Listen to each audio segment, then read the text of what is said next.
The Men Who Built America.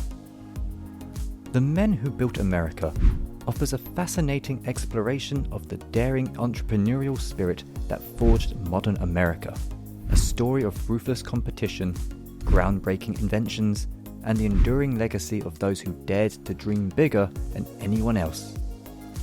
Join us as we step back in time to witness the extraordinary lives and times of the visionaries who laid the foundation for the country we know today. Hey there! Welcome to New Money Luxury, your all-in-one source for all things about athletes, celebrities, and royalties, where we talk about their lifestyle, spending habits, and luxurious means of living. Sit back, relax, and don't forget to like the video and subscribe to our channel so you won't miss any of our uploads.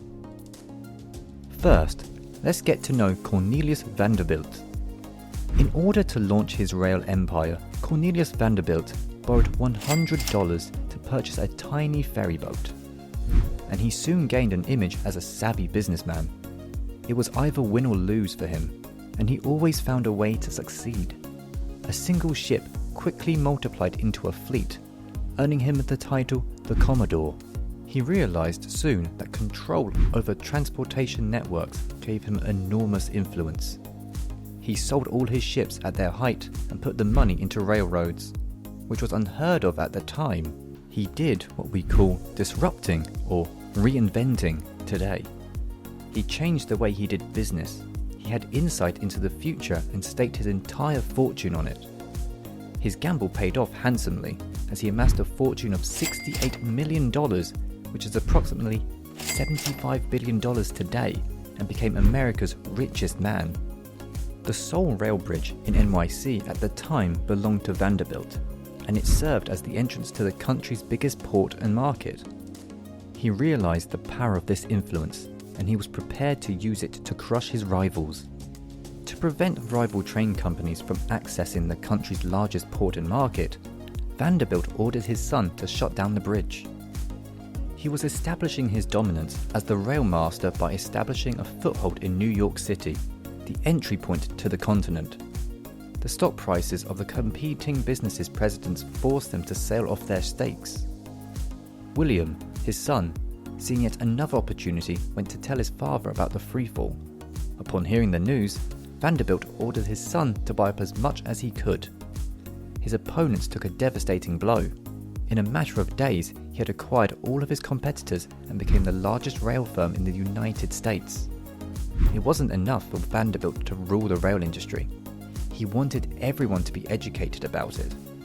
He constructed the Central train station. He envisioned it as the beating heart of New York, bringing together Harlem, Hudson, and Central.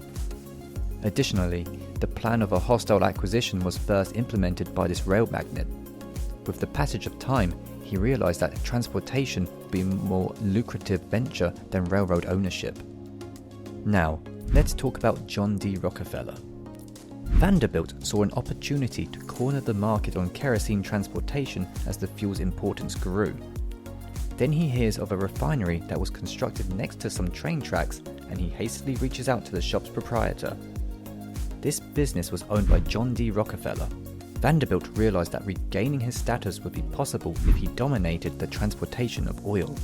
A meeting he requested with Rockefeller would prove to be a watershed point in the careers of both men.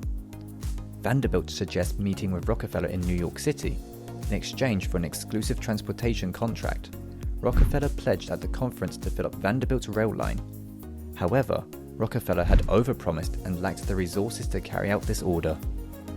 Instead of continuing to dig for oil, he decided to switch to refining since, in his opinion, gamblers should be the ones to do so and business people should be the ones to turn it into finished goods. He planned to enter the oil refining industry, and he hoped to accomplish his oil what Vanderbilt had in railroads.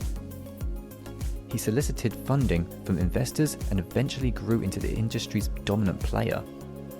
Rockefeller quickly amassed an oil supply that overwhelmed Vanderbilt's capacity. One of Vanderbilt's many rivals, Tom Scott, soon swooped in to strike a deal with Rockefeller. Rockefeller used the rail industry's top players against one another. As a result of their cooperation, Rockefeller's rail connections were cut off from Vanderbilt and Scott. but a tour of his refinery one day inspired him to build the first petroleum pipeline after he realized that oil was being transported through pipes. Pipeline construction was a 24/7 job for Rockefeller's staff. 1/3 of the nation's 360 railroad companies was destroyed, illustrating the severity of the impact. The economic collapse that occurred was the worst in US history. 10 days of market inactivity led to the first nationwide depression. Rockefeller benefited greatly from the pipeline industry. Moving forward to Andrew Carnegie, let's take a look at his story. At the time, steel was extremely costly, thus to describe the undertaking as audacious would be inaccurate. Andrew remained unfazed and continued on his mission to forge his own steel. To create steel, iron and carbon are used. Together with an English inventor, he developed a method that slashed the time it took to make steel from 2 weeks to just 15 minutes. Carnegie's lenders began closing in on him as pressure built after he ventured to attempt an unthinkable feat at the age of 33. The endeavor was expensive and laborious. To get the $1 million he needed to finish the project, Andrew proposed his plans to a new group of investors and won their support. After 4 years of work, the bridge was finally finished and its durability was put to the test by having an elephant walk across it. The demand for steel skyrocketed after this show of force. The train industry also needed steel, but Carnegie just couldn't provide it. He collected the modern-day equivalent of $21 million and constructed a steel plant capable of daily output in the thousands of tons. Andrew saw that the rail industry was dwindling and shifted his focus to the real estate market. Andrew Steel literally built the vertical American civilization as people flocked to New York City and its suburbs. Andrew's steel bubble was the driving force behind the construction of the first skyscraper, which went up in Chicago. More than 100,000 high-rises went up during the next few years. As a result of this growth, Carnegie rose to prominence as one of the wealthiest Americans.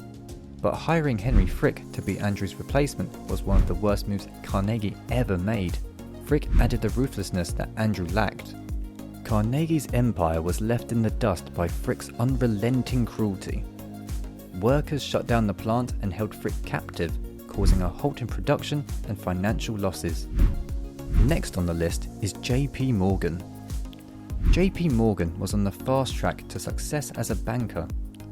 Morgan was not interested in simply acquiring businesses again. He wished to build one from the ground up. Fortunately, he met a brilliant inventor named Thomas Edison, and the two of them formed an astonishing partnership. While paying a visit to Edison, Morgan became fascinated by one of the inventor's creations, the light bulb. Morgan, ever the opportunist, recognized early on the significance of electricity and how it would revolutionize our way of life. Morgan backed Edison financially and had him wire his New York City home. Edison's home swiftly transformed into a makeshift laboratory for his electrical experiments. Morgan had spent months developing the technology and was finally ready to demonstrate the wonder of electricity to his pals. Electricity was first used to illuminate a private residence in Morgan's home. Morgan's power increased thanks to electricity, but one man, Rockefeller, wasn't pleased with the development. Morgan believed that electricity would be bad for his kerosene business, but he continued to support Edison despite this. Morgan provided Edison with the equivalent of $83 million in funding, and the two of them went on to found the Edison Power Company. The country's electricity supply was being bolstered by a company's efforts to build the world's largest electricity generator. J.P. Morgan saw this as a chance to take over the industry. Morgan wanted complete control of the Niagara Company's decision to utilize whatever electrical technology they chose. He was well aware that his father would never give his blessing to such a large effort without significant financial backing. The fact that Morgan was in control did not prevent him from accepting the Niagara deal, which turned out to be fortuitous. After the passing of his father, Morgan found himself with an unexpected fortune of several hundreds of millions of dollars. In an effort to eliminate Edison and acquire full control of the corporation, he made additional stock purchases after his recent triumph. He proved his father incorrect by rebranding the company as General Electric. With this newfound authority, he set his sights even higher and is now responsible for the consolidation of the electric industry. Lastly, Henry Ford. Henry Ford, a young entrepreneur, appeared. Ford's goal was to create a cheap, mass-market vehicle, so he set the price at $900. However, he couldn't start selling his vehicles until he received approval from the Association of Licensed Automobile Manufacturer. The patent for the automobile was held by Elam, granting them exclusive power over the automotive sector. After months of consideration, Elam denied Henry's application after he submitted his case to them. This was a devastating blow to the young entrepreneur, but Henry didn't give up. He challenged the CEO of the largest automaker to a race, knowing that if he won, it would give his struggling company an urgent boost. Ford's victory and subsequent fame led him to quickly fund the British equivalent of $700,000, construct a factory, and begin producing 15 vehicles per day. Elam saw this, so they went after him. Elam filed a lawsuit against Ford to collect a commission on all the vehicles he sold. He continued production of his automobiles despite pressure from Elam, which would have resulted in prices that would have been out of reach for the typical American family. He doubled the standard factory wage to $5 per day for his employees, established a new method for producing automobiles, and pioneered the assembly line, all of which are still in use today. Assembling a car that once took 12 hours now takes less than 2, allowing them to outpace other automakers. With the Model T rolling off the assembly line, Ford achieved his goal of making the automobile accessible to the masses. Standard Oil's gas stations benefited from Ford's success since they sold automobiles made with Carnegie steel and manufactured in factories using Morgan's electricity. Overall, this reminds us of the enduring spirit of innovation and entrepreneurship that has always defined America. It is a testament to the power of human ingenuity and determination to shape the course of history. The men who built America serves as both a historical record and an inspirational tale, encouraging us to all dream big, work hard, and strive for greatness in our own endeavors, just as these titans of industry did in their time.